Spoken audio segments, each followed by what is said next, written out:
Mereka bingung kenapa kalian orang kota rumit sekali gitu. Sementara mereka kan rumahnya kan sekeranjang doang itu kan. Jadi mereka lihat rumah ibuku tuh mereka bilang, ibu kalau melangun gimana?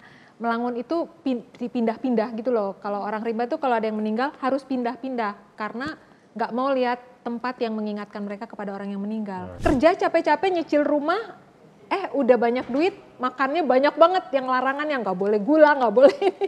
Atau ntar penyakitnya gara-gara makanannya sendiri. Buat mereka tuh aneh, kebanyakan orang kota sakit gara-gara makan gitu. Di episode kali ini, kami akan menghadirkan salah satu pahlawan tanpa tanda jasa. Namun, berbeda dengan lainnya, beliau sudah mengabdi di pedalaman hampir 20 tahun untuk memberikan pendidikan baca tulis. Penasaran siapa? Tidak lain dan tidak bukan Butet Manurung. Halo, saya Butet Manurung. Pertama kali saya ke Rimba di Jambi, itu tahun 1999. Saya datang hanya ingin bertualang pada awalnya, membantu lembaga konservasi. Kemudian saya melihat di sana dan belajarnya. Saya kemudian belajar menciptakan metode belajarnya, kurikulumnya, sampai mereka bisa menggunakannya untuk bertransaksi dengan dunia luar, untuk mempertahankan hutannya, dan berinteraksi dengan pemerintah dan orang-orang di luar hutan. Bersama rekan seperjuangannya di LSM, Kabutet memberikan pendidikan baca tulis kepada masyarakat rimba. Tentu apa yang sudah dilakukan oleh Kabutet dan rekannya membuahkan impact yang besar. Mari kita kenal lebih lanjut Butet Manurung. Saya Andi Taufan, pendiri serta CEO Amarta. Amarta hadir melayani masyarakat piramida terbawah sejak 2010 untuk mewujudkan Indonesia sejahtera merata melalui keuangan digital. Perjalanan saya mendampingi UMKM di pelosok negeri memberi saya pengalaman bagaimana menjalani kehidupan yang bermakna. Kini, saya ingin berbagi cerita perjalanan dari pemimpin-pemimpin hebat, bagaimana mereka memimpin dengan karakter, bagaimana memberikan impact yang berkelanjutan.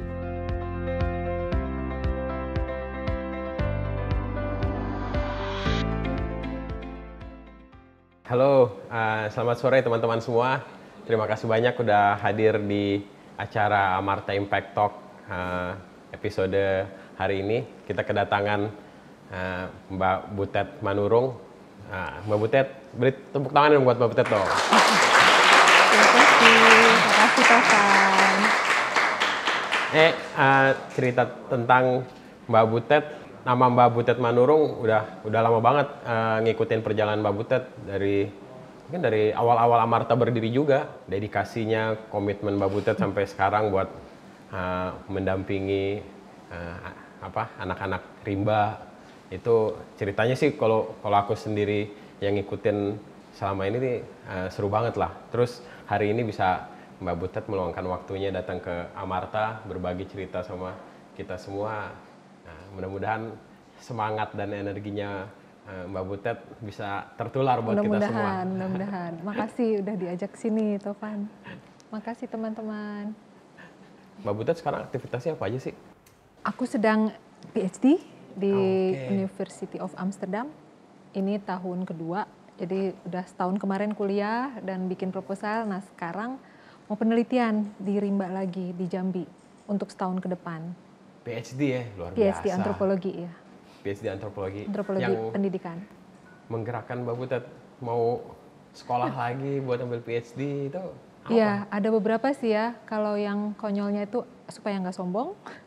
Supaya aku bisa merefleksikan pekerjaan dan ya mimpi aku yang aku jalanin selama 23 tahun ini, hampir 24 ya, biar bisa belajar dan menjadikan itu pelajaran buat aku dan teman-teman. Dan jika ada orang yang ingin belajar merintis pendidikan untuk masyarakat adat gitu, bisa belajar dari yang sudah kami lakukan atau kesalahan yang kami lakukan gitu loh. Sekalian mengakademikkan pengalaman lapangan ke dalam akademik.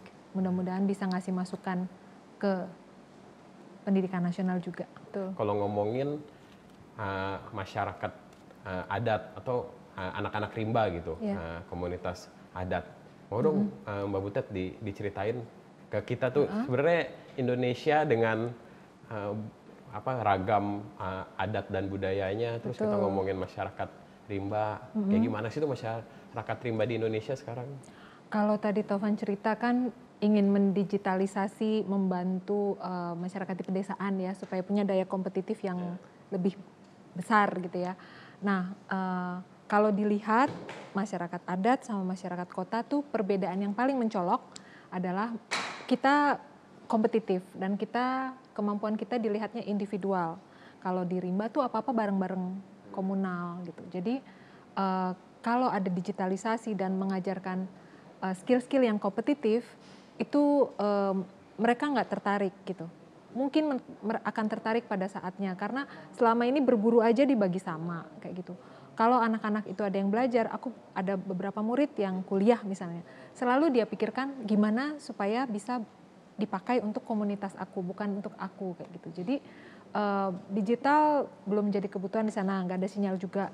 Dan kalaupun ada sinyal, kalau menurut aku sebelum sinyal sampai di satu komunitas, impact-nya sinyal harus udah diketahui dulu oleh mereka gitu. Karena kalau enggak nanti sinyal ini akan mengendarai mereka dan akhirnya membawa kerusakan. Misalnya jadi menjual hutan tanpa tahu kalau hutan habis konsekuensinya apa, atau informasi yang negatif kayak gitu.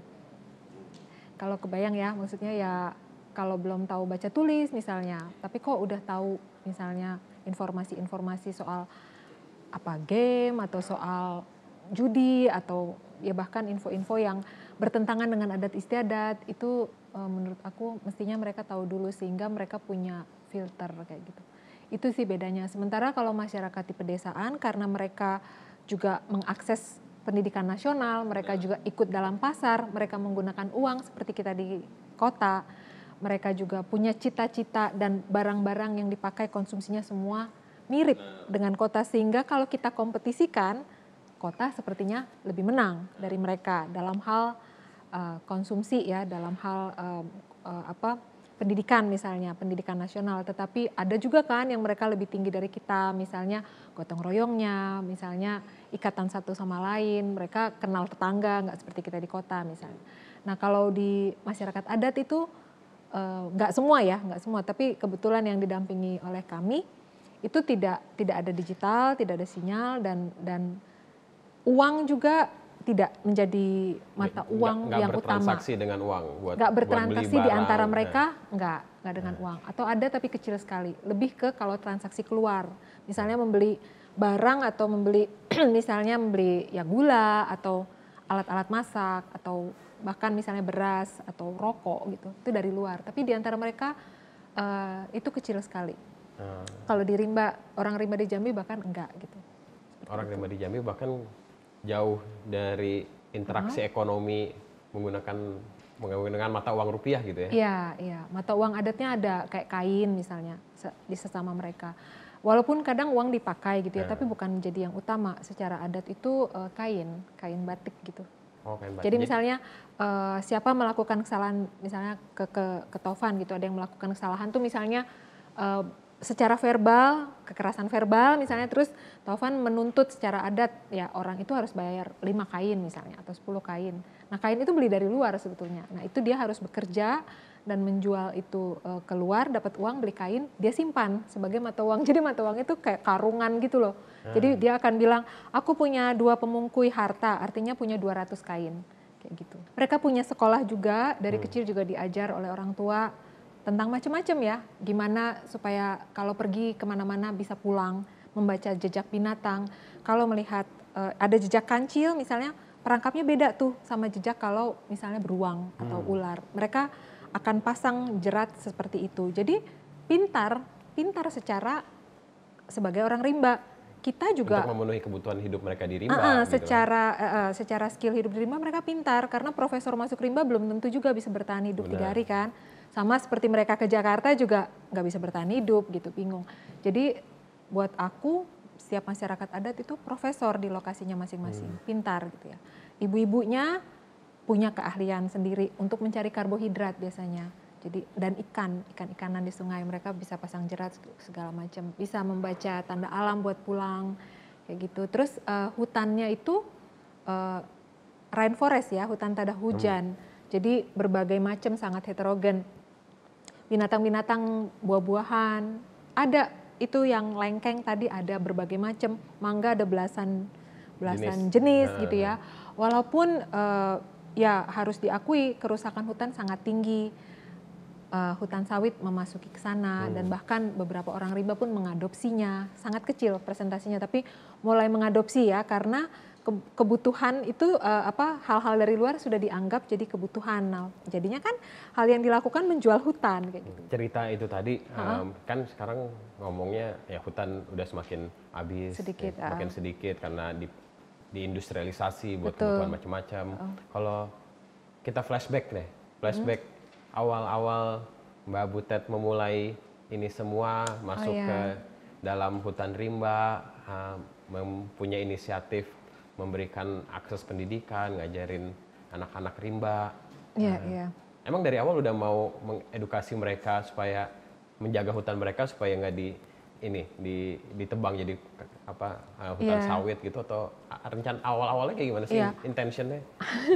Awalnya sih nggak pendidikan ya, Taufan. Aku intention awal aku betul-betul petualangan sih dari kecil. Cita-citanya nggak mau kerja di kantor, takut pakai rok, padahal sekarang pakai rok. Takut kalau kerja di ruang ber-AC lamaan gitu. Jadi cita-citaku pengen kayak Hiawatha, Indiana Jones kayak gitu, kayak 5 Sekawan, Tintin yang selalu berpetualangan. Ada juga terselip di situ. Kayaknya fun gitu ya, terus nolongin orang sambil berpetualangan, kayaknya seru gitu. Nah, intensi aku awal-awal sebetulnya aku bekerja untuk LSM konservasi, namanya Warsi di sana. 4 tahun bersama mereka dan mentok gitu ya, karena itu lembaga konservasi, aku ingin punya sekolah yang merdeka gitu. Bukan kurikulum merdeka maksudnya, merdeka dari agenda apapun gitu. Bukan untuk konservasi, bukan untuk politik, bukan untuk agama, tetapi untuk kepengenan mereka yang aku nggak tahu apa, tapi ini harus buat mereka kayak gitu, maunya apa sih gitu. Terserah nih mau tetap di hutan, mau keluar dari hutan atau mau mengkombinasikannya, terserah mereka gitu. Jadi pingin punya sekolah yang merdeka di situ. Merdeka itu artinya mereka sendiri nih bikin kurikulumnya terserah mereka. Nah, aku dulu bersama teman-teman berlima kemudian tertarik mendirikan sekolah itu. Kita dulu melihat orang rimba adalah salah satu contoh kecil di Indonesia, masyarakat yang tinggal di hutan yang diambilin sama orang di luar gitu. Dan mereka nggak tahu gimana cara ngatasinnya. Kan mereka bingung lihat traktor aja, kok besi bisa jalan sendiri kayak gitu. Ngelihat senso, ini kok besi kecil bisa ngabisin hutan cepet banget. Kalau mereka nggak pakai kampak tuh kan berhari-hari, satu pohon baru habis yang pohonnya 2 meter diameter gitu kan. Nah, itu mereka cara memahami kejadian-kejadian di sekitar mereka aja menurut aku perlu sekolah gitu. Nggak ada yang menjembatani mereka memahami kecuali langsung era sekolah teknologi gitu, era modern gitu. Nggak ada, tahu-tahu sekolah formal kan terlalu panjang dari bawah dan mereka nggak menjawab itu gitu. Sekolah formal nggak ngajarin cara mengatasi logging misalnya, nggak mengajari bahaya hutan sawit misalnya, bahkan mungkin belajarnya kalau fakultas kehutanan misalnya. Nah, tapi mereka juga nggak perlu belajar 9 planet atau sinus kosinus tangan kan. Nah, aku tuh membayangkan seharusnya ada sekolah yang, aku dan teman-teman ya, yang hanya tentang mereka gitu. Buat apa kita belajar tentang dunia kalau mereka terasing dengan dunia sekitarnya, kayak gitu kan. Kita bilangnya metode hadap masalah. Kalau di teorinya, kalau teorinya problem posing education kayak gitu. Jadi berangkat dari masalah terus dikurikulumkan. Tapi ada pendidikan dasar yang semua sekolah-sekolah kami, kita ada 17 sekolah, itu harus dari baca tulis, bahasa Indonesia, dan bagaimana mengakses fasilitas dari negara kayak gitu. Itu yang dasarnya. Jadi di mana-mana sama, tetapi baca tulisnya harus pakai bahasa lokal. Dan fonetiknya juga pakai bahasa lokal. Kayak misalnya di Papua nih, T, C, sama J itu dianggap satu huruf. Vokalnya tuh kayak gitu. Karena vokalnya udah bawaan. Kan itu dipengaruhi morfologi daerah, bahasa, makanan, budaya. Akhirnya huruf itu jadi cuma satu. Huruf Arab sama huruf Latin juga kan nggak sama tuh jumlahnya. Kita kan huruf Arab datang dari Barat. Kita mengadopsinya supaya kita survive. Secara kompetitif kita harus gitu. Nah mereka juga kayak gitu. Jadi ya udah kalau cuma 17 huruf di Papua ya udah. Gitu. Belajar bacanya. Jadi materi yang diajarin misalnya di Papua, di Jambi, berbeda-beda. Di hutan rimba, di pesisir, ya, di gunung, di pulau berbeda-beda. Berbeda-beda. Tapi kayak apa ya? Kayak metodenya tuh mirip. Misalnya masalahnya apa? yang dirugikan apa, aktornya apa, terus kita harus bekerja sama dengan siapa gitu. Kayak misalnya di Rimba Jambi, karena itu jadi Taman Nasional punya peta, mereka bikin peta sendiri juga nih. Dewa saya di mana, kan itu Taman Nasional nggak tahu dewanya ada di mana.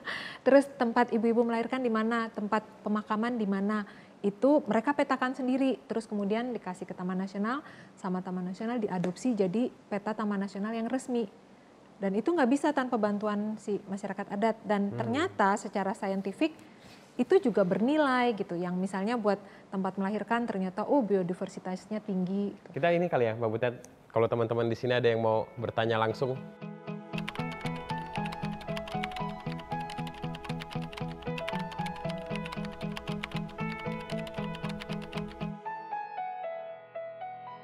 Simplicity sama fun gitu ya. Jadi buat orang rimba semua ketidakmujuran itu adalah hal yang lucu gitu.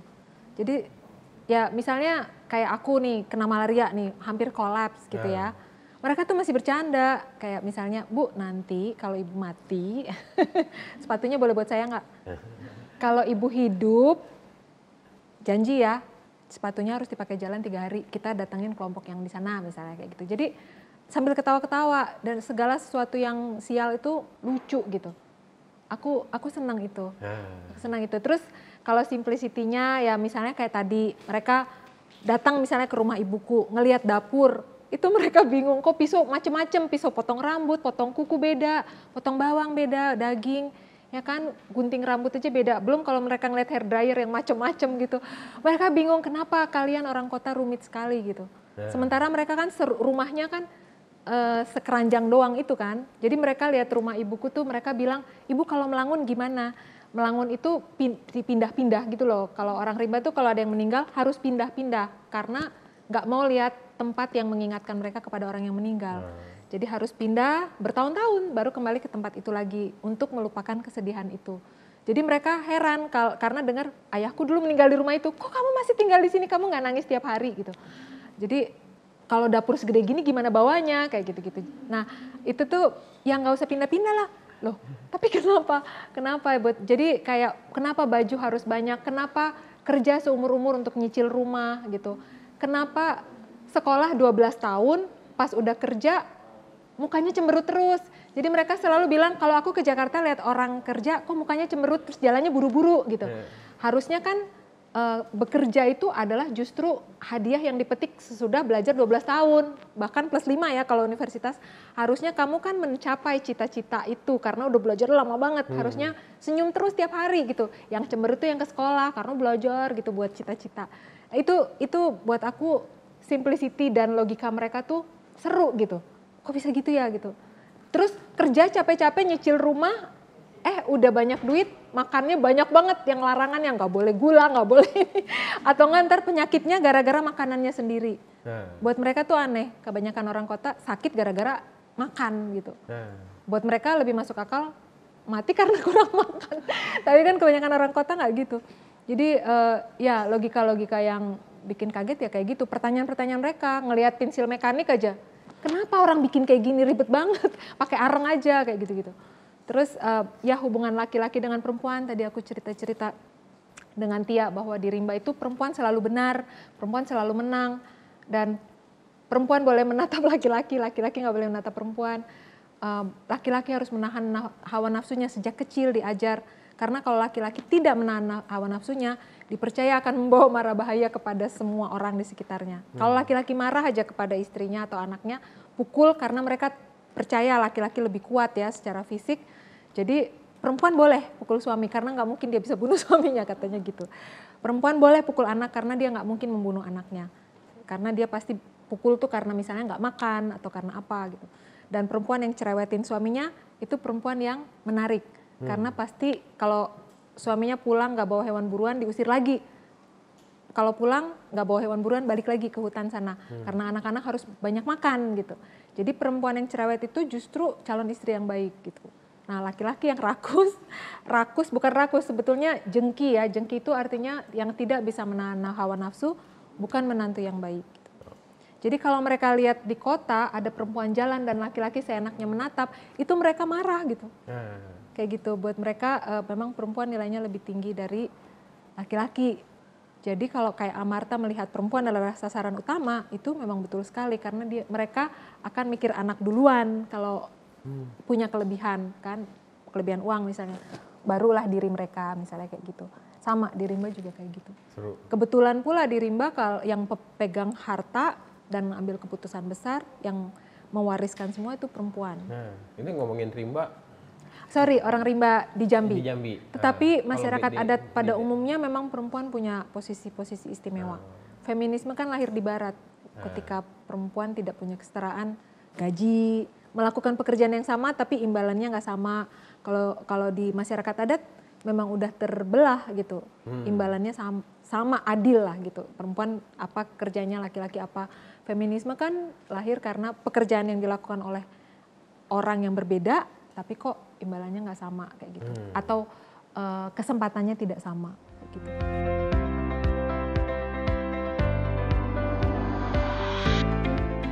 Di episode berikutnya kita akan mendengar lebih jauh tentang visi beliau, aspirasi beliau tentang masyarakat adat, tentang pendidikan di Indonesia, gimana bisa lebih inklusif, melibatkan seluruh lapisan masyarakat. Sampai berjumpa di Impact Talk berikutnya. Pembelajaran yang merdeka tuh harusnya mereka punya tujuannya sendiri dan kita nggak mengarahkan itu nggak bagus. Masa cita-cita petani misalnya, nggak seperti itu gitu. Jadi pendidikan yang pembelajaran yang merdeka. Jadi bukan sekedar menyenangkan atau pintar, nilainya pintar. Buat apa berhitung cepat? Yang penting bener ya. Mau lama juga nggak apa-apa misalnya. Dan berkontribusi kepada lingkungannya.